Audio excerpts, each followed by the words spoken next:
Hi, I'm Ray, and this is TinyTableGames. Welcome to episode 25 of 5 Leagues from the Borderlands. We're more than halfway through the campaign. We only got one more hideout to take out and 2 more factions to reduce down to 0 to win the entire campaign. Hopefully we can get there before episode 30. We'll see how it plays out. In the meantime, we got people to heal up and patrols to run till everybody's ready to fight.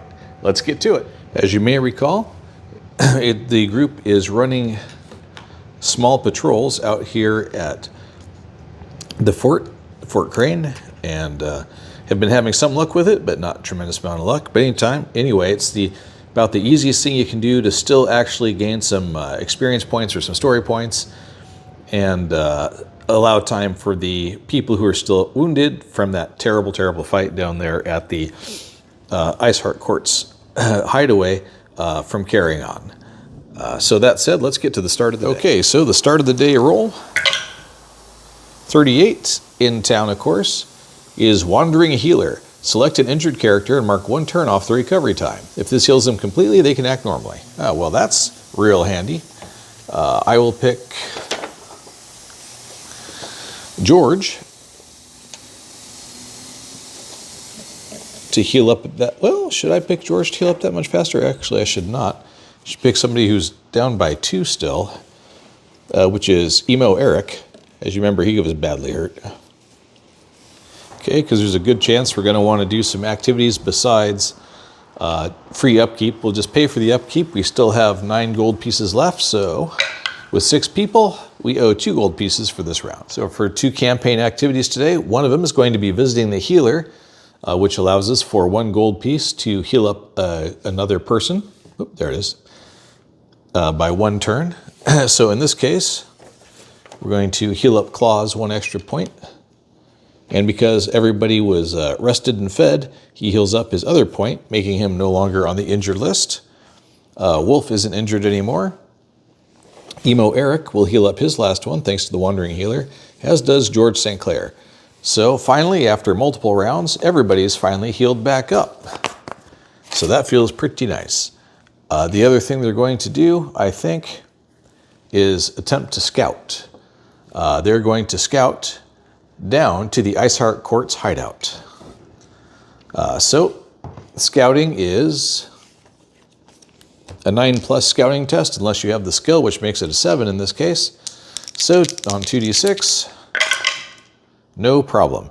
They have successfully scouted their way down to the Iceheart Court's hideout, which means when they make the return trip down to here, they'll be able to do it without having to roll the travel check, which will be nice. And as that's the last hideout, certainly a thing they want to accomplish. There's that nasty captain problem, but we'll get to that in a minute. Now, one important thing to note is if you fail to achieve your objective in doing the hideout raid, you may return again at a future point. Unlike a camp, the hideout enemy composition should be noted down. All we had left was the captain. Remove any casualties from the enemy forces. We did that. After each failed raid, we've only had the one. Add 2 additional enemy melee troopers. So it's just going to be the captain and 2 troopers. So guess where we're heading. All right, here's the setup. We have, making their bold return, Claws, Wolf, Emo Eric, George St. Clair, Sad Sydney, and Lucky. And over here, we've got the Tree Warden Captain and 2 Tree Warden followers. You'd think more than that would show up, but I guess they do that so that the game doesn't take forever to build back up. The Tree Wardens, as you may recall, have a movement of 5. They could sprint an extra 2. Combat value of 1. The Captain has a +2. As well as having parry, tough, regeneration, and about everything else you could think of, just about. Counterattack. Let's see, he's got 6 points of toughness. His assistants have a toughness of 5, armor 2, and he's got armor 3. So tough nut to crack, and he single-handedly wiped out the team last time. So let's see how it goes this time. As always with hideout raids, the idea is to sneak up first and then attack. None of these guys have ranged abilities, so I'm not entirely sure why that's even relevant. I would also say that sneaking up is probably not necessary, but we'll give it a go and see how it plays out. So each time you sneak, it's 4 inches. So if you roll over the 12, or in this case, over the 15 on 2d6, then they could hear him. So obviously that's not happening yet. So we'll continue to move people 4 inches up. And you say, well, why'd you start it back that far? Well, because the scenario says you have to, that's why. Still no one is within 12 inches.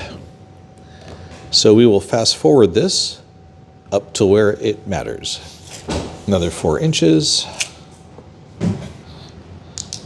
And now, Claus is 8 inches away with a -1 for the detection because he's behind something. So 9 or better. Not quite. Now Wolf, 8 or better for him. Yep, they're detected. So one person goes in the early round since they're sneaking up there, and everybody else rolls initiative as usual. Initiative roll. Okay, here's the situation. We have Wolf, George, and Claus going in the early round. So we will get started there. Claus is going to move 2 inches to get up onto there to give himself a +1 for shooting down. And he is going to take a shot at the nearest guy. I do not believe he is within 6 inches yet, but he might be. Just out of range. So hitting on a 5, -1 for the altitude, makes it a 4+. And that's a hit. Let's see, these guys have 2 points of armor, the assistants that is. So 3+ to get through the armor. He does not, plinks right off. Next up is Wolf, who will also move up 2 inches. He does not have the elevation advantage because Claus took it, but that's okay. He is within, whoops, oh man, look at that. Within 5 inches. So 3+ for him using the crossbow. That's a hit. Crossbow gives you a +1 against armor, so anything but a 1. That is a 6. So no problem there. And then these guys are toughness 5. So on a 6, he takes him out immediately. Anything else is a wound. So he is wounded. So we will turn him this direction to keep it straight. And that is the end of his turn. Next up is George, who is aching for a chance to make amends. So he is just going to haul tail this way, 6 inches to get up to the front of the pack in anticipation of receiving a charge here in a minute from the bad guys. Okay, it is now the bad guys' turn to go. We will start with the nearest tree person. I suppose he could go straight for George. So he'll charge him. His combat value is 1. George's combat value is a 2. He's got somebody within 1 inch, so he's supported. So that puts George at a +2 overall for the combat. So George wins. So he'll be the aggressor in round 2. George wins there, but just barely. Anything but a 1 for the armor due to his heavy mace, punching through it. Cool. And pretty much anything but a 1 will take this guy out because he's already wounded. And he does. And to be fair, these lesser tree wardens were never the problem in the first fight. As you may recall, we took those guys out pretty simply. Okay, next up, we will do the captain because he's closer. And he is also going to head straight for George. George has a +1 because he's being backed up by his buddy. And the captain is the aggressor. The captain wins, but George parries. So that will back George up 1 inch. And the captain will anxiously follow right along, eager to repeat his party wipeout from before. The captain is the aggressor once again. George still at a +1. George actually wins, turns the tables, going into round 3. George will be the aggressor. And George actually lands a blow. Not parried by the captain. Let's see, his armor is a 3, so with the heavy mace, he needs a 3 or better to get through it. He does not, plinks off the armor. So that will drive this guy back 1 inch. And that will end that combat. And lastly, we've got the other tree warden, who can move up to 5 inches and still fight. He can't quite get there. With 7 inches, he will engage Wolf directly, but he can't actually attack him this turn. That brings us to the slow hero phase. Let's see. Over here we got Lucky, who's kind of in the woods, so she will shift up 1 inch because she can only move 2 inches and still fire. She's at the edge of the woods. She can see this guy, but he's going to be obscured because of the other people, in my view. So she is only hitting on a 6 from there, because I believe that's more than 6 inches away.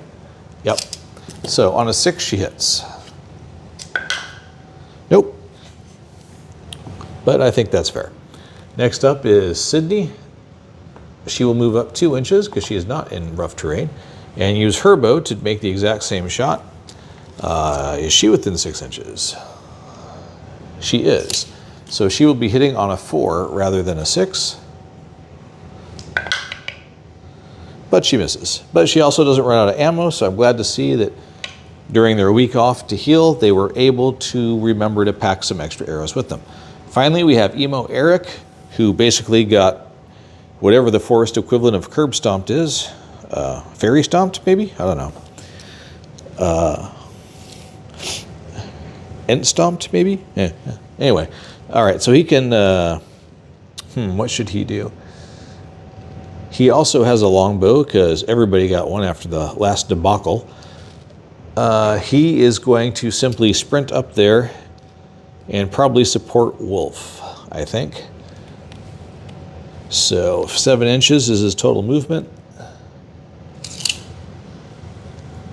So he's going to move to right here, and he won't be able to shoot, but that will give someone an inch to back up if they need to in case the engagement continues, but also put him in a position to support, so in case anybody gets knocked backwards, they're still within 1 inch of a friend. So that said, time for initiative. Happily, nobody's dead. Those guys are brave. They never break or run, which is part of the problem last time. And there we go. Virtually everybody in the front line going first, thanks to some nice rolling, and the support fire back here going in the late round. So to start it off, we will have Claus move up to the front of his position here on the tree and fire directly down at this guy in an effort to wound him.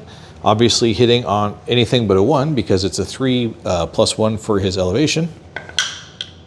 He manages to pull it off. The guy has 2 points of armor, so he needs a 3 or better to punch through. He gets it, and anything but a 1 pretty much will cause a wound, and a 6 will take him out. So a wound. That's not too bad. Again, these weren't the problem people in the last fight. Next up is Wolf, who will follow up using his bastard sword against this guy who's just got wounded. He's backed up by George, who's within 1 inch of him. Is that probably the best choice? I don't know, but that's what we're doing. Wolf has a combat value of 1, so does that guy. So Wolf's at a +1 overall, and he will be the aggressor. That's a lot of spin, but Wolf manages to win. The assistants do not have parry, by the way. So armor check using his bastard sword, so he needs to punch through 3+ to get through the armor. He does it. And 5 or 6 to take him out. Actually anything but a 1 at this point because he's already wounded. And he does it. So Wolf takes out the second assistant, making it look easy. Now all they have to do is finish off the guy who wiped out the entire party last time. To do that, yeah. We will start with Emo Eric, who is going to move up just behind where George is and take a shot with his longbow at the big guy. He hits on a 3+ due to the range. No problem there. He has to get a what has he got? 3 points of armor? Yep. So 4, 5, or 6 to get past the armor. Nope, blinks off. That is not a surprise. That happened about 50 times in the last game. And finally, we got George, who's going to step up and attack and knock these guys around in the process. So Wolf's backing him up because he's within 1 inch. The captain has a +2, George has a +2, so George is at a +1 overall only because of Wolf's backup. And George is the aggressor this time. So, happily, George just nudges it out 7-6, so he wins that one. With his mace, he needs 3+ to get past the armor. He does it. He needs a 6 to take him out, because his toughness is 6, so there's just no way around it. So that's a wound. And pushes him back 1 inch. George will follow up, because he's still within 1 inch of Wolf, but just barely. So hopefully he can wound the captain again on this one with a +1. Going into the second round. The captain parries. That pushes the captain back another inch. George is not gonna follow up. It'll be even. George is gonna follow up. You might say to yourself, wow, that seems dumb. Well, think about it. This guy cleaned his clock and he watched all his friends go down. So George is after some revenge this time. So here we go. It's just even Steven. The third attack, George is the aggressor. It is 6-1. Nope, it sure does not work out that way. The captain has counterattack. So that means he automatically hits back at George since he won the combat. Let's see, George has 3 points of armor himself, so the captain needs a 4, 5, or 6 to punch through. He does not do it, thankfully. So that's the end of the early phase and the enemy phase, well, just the early phase. Now it's the enemy phase. Okay, the captain will just fight George where he's at, start that off. It's still even. +2 combat skill versus +2 combat skill, not school. Everybody's too far away to support, so it's mano a mano with George and the captain. The captain is the aggressor going into round 1. It's 2-1. So George defends and parries using his shield, so he gets bounced back 1 inch. The captain will happily follow up. The only challenge now is that well, if the captain does follow up, now he's at a disadvantage. Is the captain smart enough to not do that? Probably. So the captain will not follow up. He's going to hang back right there, let the combat end. And now we go to the slow hero phase, in which Sad Sally can move up 2 spaces and take an obstructed shot at the captain again from maybe 6 inches? Yep, 6 inches. So on a 4+ with the obstruction, she hits. That's amazing in of itself. Let's see, she has to get 4, 5, or 6 to get past his armor. She definitely does not. And finally is Lucky, who 1-2 comes out of the trees, can't get to anywhere else, so she might as well burn up the rest of her movement.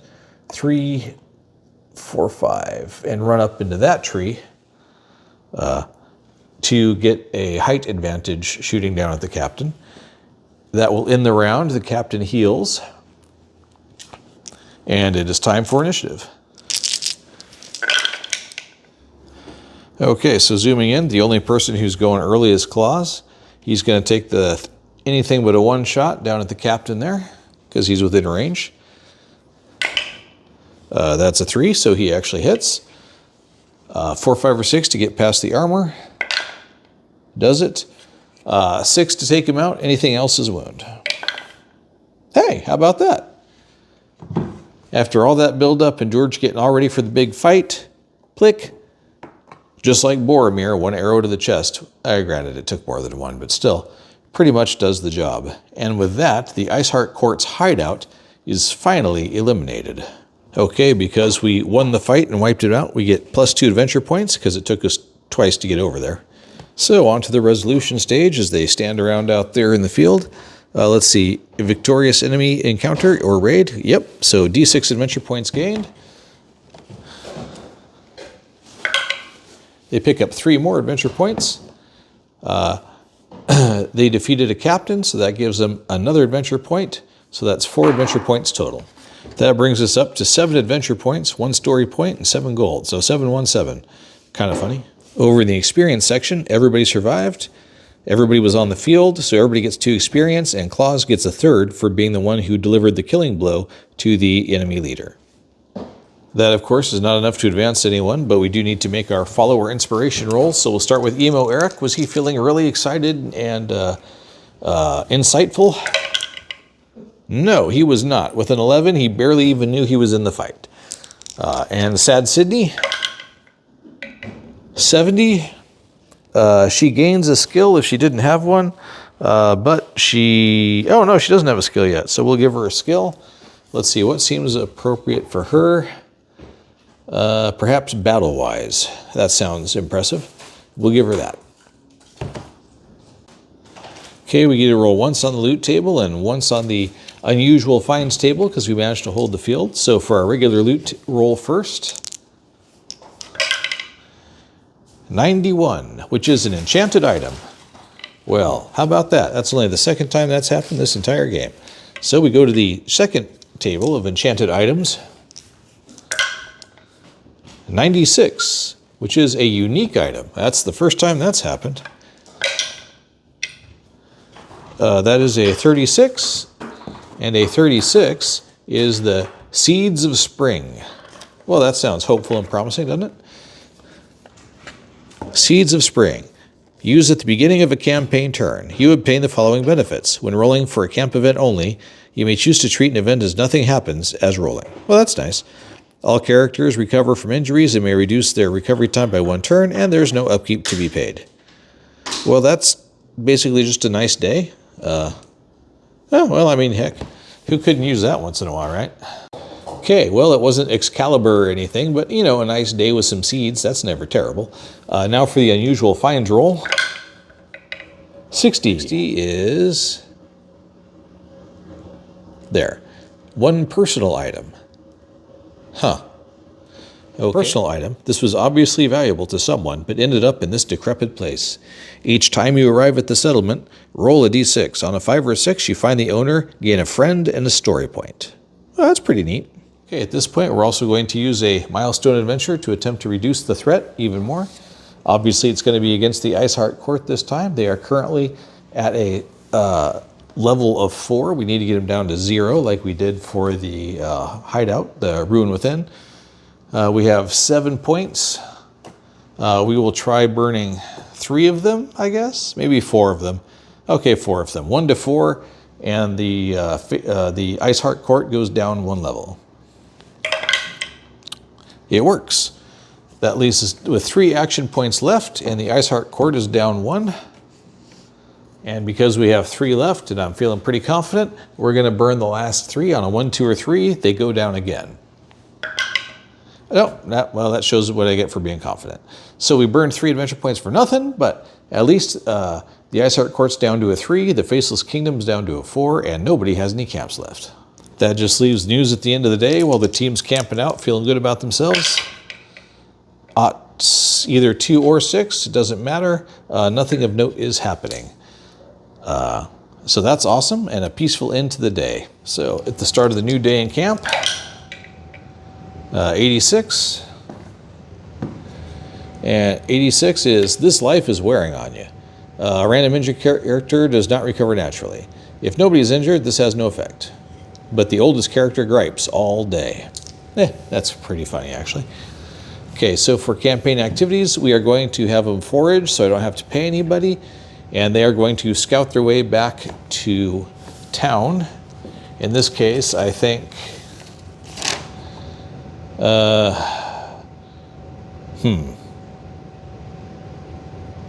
Well, let's see. We got a lot of places out here that are unexplored. Maybe we should trek out. Let's see. We got 31. That's unexplored. 14's unexplored. 19's unexplored.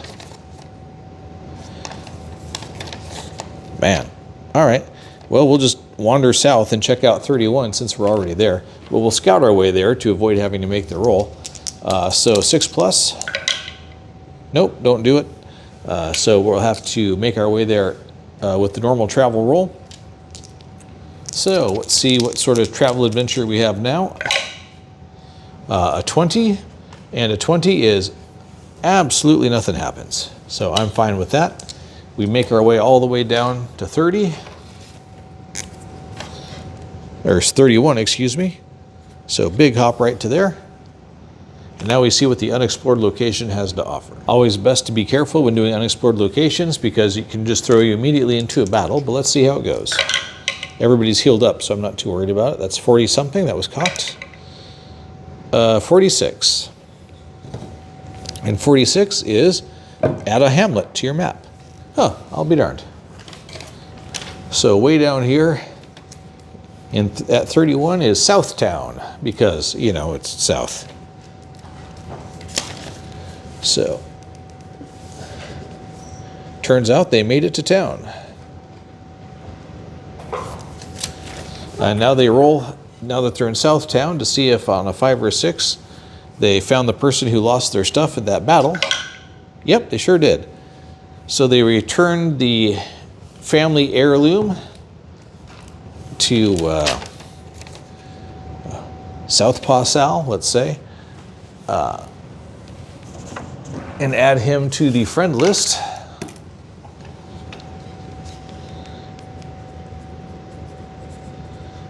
Southpaw Sal in Southtown. And he is a boxer, because, yeah. Okay, nothing else happened, so they just rest in Southtown. At the end of the day, where an 80 occurs, a friend needs your help. Randomly select one to carry out a contract to receive a story point for helping. So I guess Southpaw Sal needs something done, so you pick up a contract from him. So let's find out what Southpaw Sal's contract is that he has for us. It's a 35, which is a retrieve an item. You know, I feel like this guy loses a lot of stuff. So, add an unexplored location in the wilderness, explore the location, and then if you get out there and if it's a battle or whatever, retrieve it from holding the field. Otherwise, you just interact with it, and there you go. Okay, so we're going to say out here in location 32 is yet another, whoops, make that 34, sorry. We got some delves up north. Location 34 is a new unexplored location. Okay, start of the day, we're in town. Everybody's rested, so not much healing issues going on there. 52 there's a gambling craze. If you take gambling, you may choose to make a second roll. Okay, that's pretty much irrelevant. Not going to gamble. Costs too much money. We'll help out in town so we don't have to pay anybody. And George will do some hard work since he's all healed up. So 6 plus, just enough. So we get 2 gold pieces. And now on this contract out here to 34, group's going to make a travel roll and roll on out and see what they see.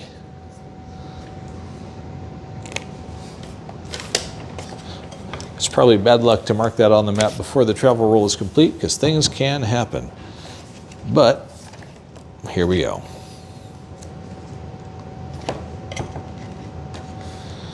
So travel roll is an 81, and an 81 is miserable weather. Make a traveling test. If you pass it, you arrive at your destination as expected. If you're not, you have to camp. So 7 plus for the traveling, because a couple of people in the crew have that now. That's enough. So they push through the crappy weather and arrive at their unexplored location number 34. And let's go see what it is. A 23. And 23 is just plain wilderness. Nothing to do here, but it's very inspiring. Okay, so that means that there's really nothing there on the map, and Southpaw Sal just dropped his crap in the middle of the woods, so we can take this off the map we automatically pick that up. Take this back off the map. And that fulfills our contract once we get back to Southpaw Sal in Southtown, where we'll get one additional story point and keep him as a friend. But for now, there's nothing else to do but rest, since we spent the whole day traveling out here. 18. 18 is a community in need of supplies. Randomly select a settlement you're not currently in. If you travel with it in the next 2 turns, you can skip upkeep costs and gain 2 adventure points.